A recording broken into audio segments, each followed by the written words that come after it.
It was a cold December night, and the city was adorned with twinkling Christmas lights. However, the festive atmosphere hid an unsettling shadow. Marcos, just 5 years old, and his mother, 27, were immersed in Christmas shopping. The house he had inherited from his grandparents, located in a quiet neighborhood, was a refuge, but that night was about to become a nightmare.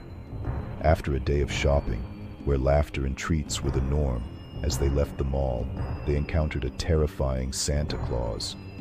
He was different, not only because of his costume, but because of the dark aura that surrounded him. He crouched down, and what should have been a moment of joy turned into discomfort. When he complimented Marcos' mother inappropriately, something changed. Marcos' laughter faded, and a strange tension hung in the air. "Merry Christmas," Santa shouted, but the joy seemed to have disappeared. As they walked away, a feeling of unease began to form in the mother's stomach. When they arrived home, the festive mood was quickly replaced by anxiety. The doorbell rang, breaking the silence of the night. A familiar voice echoed from the other side of the door. "It's Santa Claus." Her heart raced. It was impossible. When she questioned his identity, the answer was even more disturbing. He was not the Santa Claus from the mall. Dread gripped her as she tried to protect Marcos. With the police phone in hand, she filed the report. The feeling of security was beginning to re-establish itself when, a few nights later, the doorbell rang again.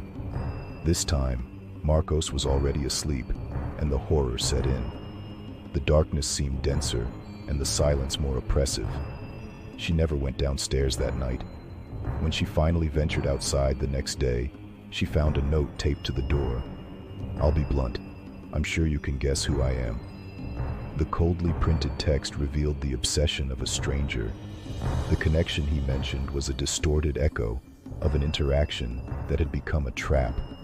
Panic seized her again, and she handed the note to the police.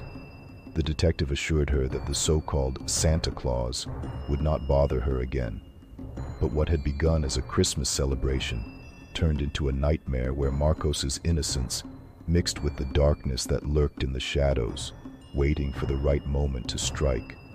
The story ended, but the feeling that something was still lurking remained, like a whisper in the night, reminding her that not every Santa Claus brings joy, and that sometimes true terror hides under the mask of what should be festive.